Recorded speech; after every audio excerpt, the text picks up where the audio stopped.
Why does the United States support Israel? Well, there's a history, and a very interesting one. It actually goes back a long time. One thing to remember is that Christian Zionism is a very powerful force, which goes back long before Jewish Zionism. In England particularly, Christian Zionism was a powerful force among British elites. It's part of the motivation for the Balfour Declaration and for Britain's support for Jewish colonization of Israel. Remember, the Bible said, and that's a big part of British elite culture. Same in the United States. Woodrow Wilson was a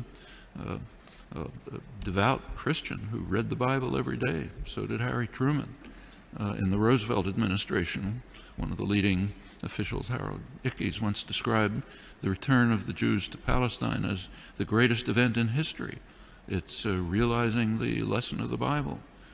These are deeply religious countries in which the biblical commands, so-called, are taken quite literally. Also, this is just part of colonization. This is the last phase of European colonization. And notice that the countries that are most strongly in support of Israel are not just the United States.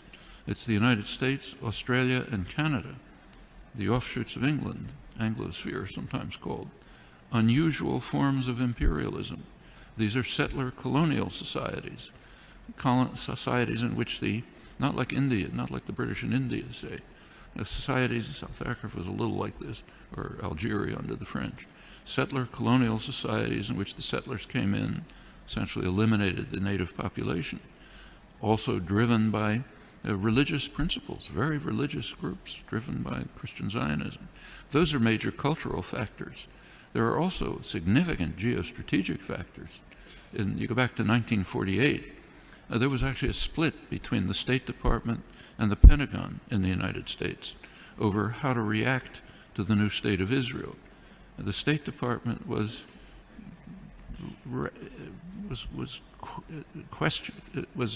not committed strongly to Israeli conquests, the establishment of the state, and was concerned about the refugees. It wanted an implementation of the refugee problem. The Pentagon, on the other hand, was very impressed with Israel's military potential. The Israeli military successes, if you look back at the internal record and declassified, the Joint Chiefs of Staff described Israel as the second largest military force in the region after Turkey and a potential base for U.S. power in the region. That continued. Can't run through the whole record, but in 1958, when there was a serious crisis in the region, Israel was the only state that strongly cooperated with Britain and the United States, and it won plenty of support from the governments and the military for that reason. 1967 is when the current relations with Israel were pretty much established.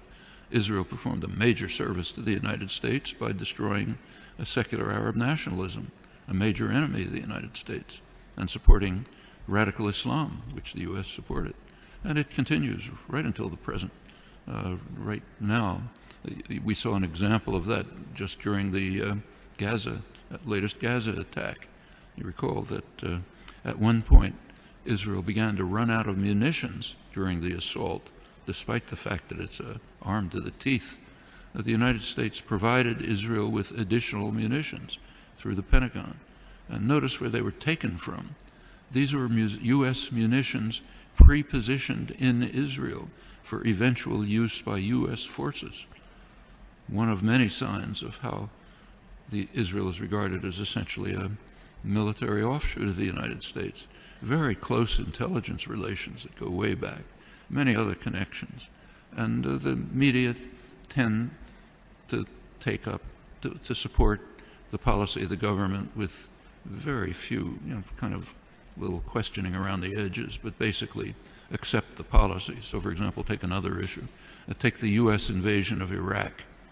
You cannot find the phrase U.S. invasion of Iraq in the U.S. media, though it was obviously an invasion, a blatant act of aggression, a textbook case of what the Nuremberg trials called the supreme international crime, cannot be mentioned. President Obama is praised as an opponent of the invasion. And what did he say? He said it's a mistake. It's a strategic blunder. We're not going to get away with it. Now, that's the kind of opposition that you heard from the German general staff during Hitler's invasion of Russia. It's a blunder. Shouldn't do it. Should knock off England first. Now, that's regarded as opposition. Same in Vietnam. There's now a commemoration underway, big commemoration of U.S. sacrifices in Vietnam. Try to find the phrase U.S. invasion of South Vietnam there or anywhere in the past year since 1961 when it took place. Non-existent, maybe on Democracy Now, what I write, but way out at the fringe. And this is not unique to the United States. Take, say, Britain. Right now there's interesting debates in the British literary journals, like the Times Literary Supplement, as to whether Britain should finally begin to recognize the genocidal, the word that's used, genocidal character of British colonization hundreds of years ago. Should Britain begin to face it? You can ask that question in many places. The tendency of the intellectual community to go along like a herd in support of state power, private power, is just overwhelming. Intellectuals like to think of themselves as dissident, critical, courageous, standing up against power. Absolutely untrue. You look at the historical record, that's a small fringe, and they're usually punished.